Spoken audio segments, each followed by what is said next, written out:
السلام علیکم ورحمۃ اللہ وبرکاتہ۔ الحمد للہ رب العالمین والصلاة والسلام علی اشرف الانبیاء والمرسلین نبینا محمد وعلی آلہ وصحبہ اجمعین ومن تبعهم بإحسان الى یوم الدین، اما بعد۔ معزز و مشاہدین کرام، دینی و ملی بھائیو، آج انشاءاللہ ہم آپ کو اس ویڈیو کے اندر بتلائیں گے موت مومن کا تحفہ۔ وعن ابن عمر رضی اللہ تعالی عنہ قال قال رسول اللہ صلی اللہ علیہ وسلم تحفۃ المؤمن مؤمن الموت۔ سیدنا عبداللہ بن عمر رضی اللہ تعالی عنہما سے روایت ہے کہ رسول اللہ صلی اللہ علیہ وسلم نے فرمایا، موت مومن کے لیے تحفہ ہے۔ موت ایک ایسی چیز ہے جس سے ہر انسان دور بھاگتا ہے، لیکن اس کا بھاگنا ناکارہ رہ جاتا ہے۔ آخر کار موت اسے پکڑ لیتی ہے، اگرچہ موت کی شدت اور سختی ناقابل برداشت ہے، جیسا کہ اللہ تبارک و تعالی نے قرآن مجید کے اندر سورہ قاف کے اندر آیت نمبر 19 کے اندر ارشاد فرمایا، وَجَاءَتْ سَكْرَةُ الْمَوْتِ بِالْحَقِّ ذَلِكَ مَا كُنْتَ مِنْهُ تَحِيدُ۔ موت کی سختی حق لے کر آ پہنچی ہے، یہی ہے جس سے تو بھٹکتا پھرتا رہتا ہے۔ یعنی موت کی سختی حق کے ساتھ آئے گی، یعنی موت کے وقت حق واضح اور ان وعدوں کی صداقت ظاہر ہو جائے گی جو قیامت اور جنت و دوزخ کے بارے میں انبیاء علیہ السلام کرتے رہے ہیں۔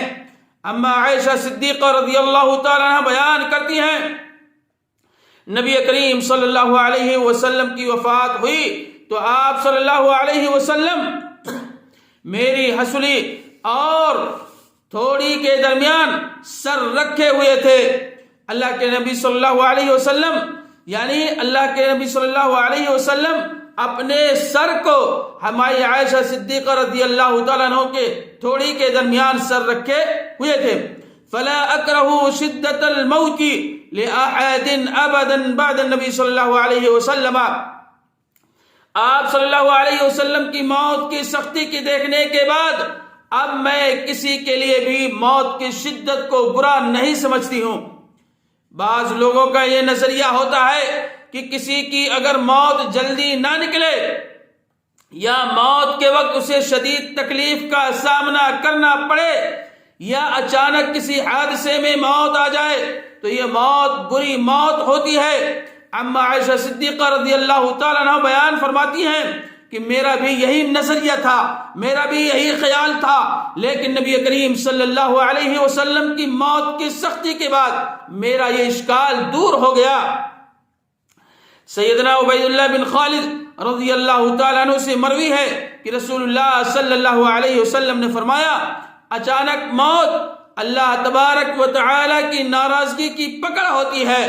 اور بحقی کے یہ الفاظ ہیں، اچانک موت ناراضگی کی پکڑ کافر کے لیے ہے اور مومن کے لیے رحمت ہے، مومن کے لیے رحمت ہے۔ موت اگرچہ سختی کا نام ہے اور موت وہ ہے جس سے انسان کے رشتے ناطے ٹوٹ جاتے ہیں۔ موت آتی ہے، نہ اس کا بھائی، نہ اس کی بیوی، نہ اس کے بچے، نہ اس کا کوئی اعزا قارب، نہ اس کا کوئی دوست، کوئی کام نہیں آتا ہے۔ موت آنے کے بعد سارے کے سارے رشتے ناطے سب ٹوٹ جاتے ہیں، لیکن یہ موت مومن کے لیے باعث رحمت ہوتی ہے۔ حضرت ابو قتادہ رضی اللہ تعالیٰ عنہ سے مروی ہے کہ رسول اللہ صلی اللہ علیہ وسلم کے قریب سے ایک جنازہ گزرا، آپ صلی اللہ علیہ وسلم نے ارشاد فرمایا، آرام پانے والا ہے یا اس سے آرام حاصل کیا جائے گا، یا آرام پانے والا ہے یا اس سے آرام حاصل کیا جائے گا۔ صحابہ کرام رضوان اللہ علیہ اجمعین نے دریافت کیا اے اللہ کے رسول صلی اللہ علیہ وسلم، آرام پانے والا اور جس سے آرام حاصل کیا گیا ہے، اس سے مراد کیا ہے؟ تاجدار مدینہ جناب محمد رسول اللہ صلی اللہ علیہ وسلم نے فرمایا، کائنات کے رب نے فرمایا اور کیا بتلایا؟ دیکھیے، مومن آدمی دنیاوی تھکاوٹوں اور اذیتوں سے چھٹکارا حاصل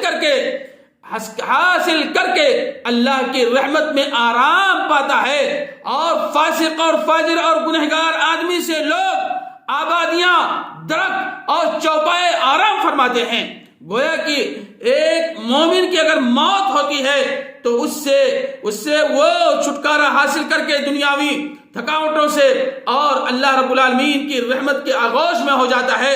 اور اگر ایک فاسق اور فاجر اور گنہگار کی موت ہوتی ہے تو اس سے انسان ہی نہیں بلکہ سارے لوگ، جانور اور یہ سارے لوگ، درخت، یہ سب اس کی اذیتوں سے کیا کرتے ہیں؟ راحت حاصل کرتے ہیں، آرام پاتے ہیں۔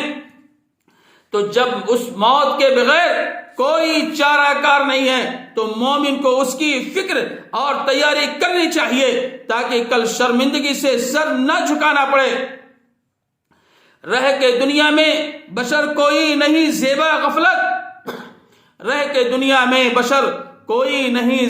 غفلت، موت کا دھیان بھی لازم ہے کہ ہر آن رہے۔ جو بشر آتا ہے دنیا میں یہ کہتی ہے قضا، میں بھی پیچھے چلی ہوں، ذرا دھیان رہے۔ اللہ رب العالمین سے دعا ہے، الہ العالمین ہم تمام مسلمان بھائیوں کو اپنے حبیب جناب محمد رسول اللہ صلی اللہ علیہ وسلم کی سنت کے مطابق عمل کرنے کی توفیق عطا فرما۔ الہ العالمین ہم میں سے جو لوگ بیمار ہیں تو ان کو شفا یاب کر دے۔ الہ العالمین ہم میں سے جو لوگ مقروض ہیں تو ان کے قرض کو تو ادا کرا دے۔ آمین یا رب العالمین۔ السلام علیکم ورحمۃ اللہ وبرکاتہ۔